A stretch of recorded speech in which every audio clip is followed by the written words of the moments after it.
expliquer ce que sont les ondes mécaniques, on va prendre un exemple. Alors, ceci est une corde, et sur cette corde, on peut agiter un bout de la corde, et on va voir donc une perturbation qui va se propager le long de la corde. Alors c'est vraiment que la perturbation qui se propage, les éléments de la corde ne se déplacent pas avec la perturbation. Si on prend juste un élément, cet élément vert ici, on voit que cet élément vert ne se déplace que verticalement, et donc pas du tout dans le sens de propagation. Donc ça c'est une onde à une dimension, le long d'une corde, suivant une direction. On peut imaginer une onde à deux dimensions, par exemple sur un plan d'eau. S'il y a des gouttes d'eau qui tombent, eh bien ça va faire un mouvement d'onde sur un plan, donc en deux dimensions. Et même à trois dimensions, par exemple quand il y a une explosion dans l'air, la propagation se déplace dans toutes les directions de l'espace. Alors des ondes, il y en a de deux types. Il y a des ondes qui sont transversales. La perturbation va être perpendiculaire à la direction de propagation. C'est par exemple le cas des ondes à la surface de l'eau. Ou alors des ondes qui sont longitudinales. La perturbation va être parallèle à la direction de la propagation. C'est le cas des ondes sonores. Donc connaissant tout ça, on donne une définition de ce que c'est une onde progressive. Donc une onde progressive, c'est la propagation d'une perturbation sans déplacement de matière.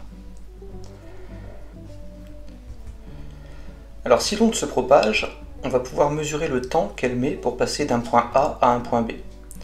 Cet intervalle de temps, c'est ce qu'on appelle le retard de l'onde. Ici, l'onde va passer au point A, et puis on va déclencher le chronomètre, et puis on va arrêter le chronomètre lorsqu'elle va passer devant le point B. Donc ici, le retard de l'onde, qu'on appelle delta t, est de 0,83 secondes. Donc on peut mesurer un retard, donc un temps. On a mesuré une distance entre A et B, ça veut dire qu'on va pouvoir calculer la vitesse. Alors on ne va pas dire la vitesse, on va dire la célérité. La vitesse, on va réserver ça aux objets matériels. Et donc pour une onde, on va parler de célérité. Mais ça veut dire vitesse, ça se compte en mètres par seconde. Et la distance est en mètres, le temps habituellement est en secondes. Alors des applications de ce retard, eh bien c'est par exemple l'échographie. L'échographie qui utilise des ultrasons. Donc on pose une sonde qui va envoyer des ondes. Et puis ces ondes vont rebondir sur un obstacle et puis donc revenir vers la sonde. Et donc l'appareil va mesurer le temps qu'il faut pour l'onde pour un aller-retour. Et donc voilà le retard de l'onde.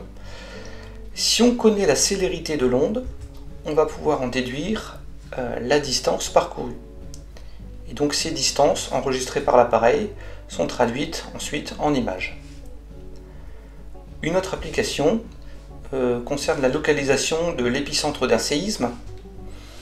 Alors si on imagine un séisme qui intervient à cet endroit-là, en fait il y a deux types d'ondes qui sont produites dans les séismes. Il y a les ondes P en jaune, qui sont les plus rapides.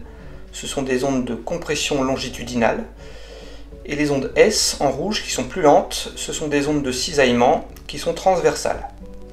Donc ici, Athènes a d'abord été touchée par des ondes P, et ensuite, un peu plus tard, par des ondes S. Si on regarde Paris, d'abord les ondes P, ensuite l'arrivée des ondes S, et encore un peu plus loin, Moscou, les ondes P d'abord, et ensuite l'arrivée des ondes S. Si on regarde les relevés sismographiques sur ces trois stations-là, situées à Athènes, Paris et Moscou, voilà ce qu'on va trouver. À chaque fois, les ondes P, les ondes S, donc d'abord Athènes, ensuite Paris, ensuite Moscou. Et on remarque que plus on est loin de l'épicentre, plus les ondes S vont arriver en retard par rapport aux ondes P. Donc on a un petit retard pour Athènes, moyen retard pour Paris et un plus grand retard pour Moscou. En fait, ce retard-là, il va être proportionnel à la distance de chaque station par rapport à l'épicentre du séisme. Donc on va pouvoir déterminer des distances avec un facteur de proportionnalité K qu'on va devoir déterminer. Donc la distance D1, la distance D2 de Paris et la distance D3 de Moscou. Alors une fois qu'on a calculé ces distances, c'est facile de replacer ça sur la carte. Et connaissant les distances de chaque station, on peut tracer 3 cercles. Donc le cercle pour Athènes, un cercle D2 pour Paris et un cercle D3 pour Moscou.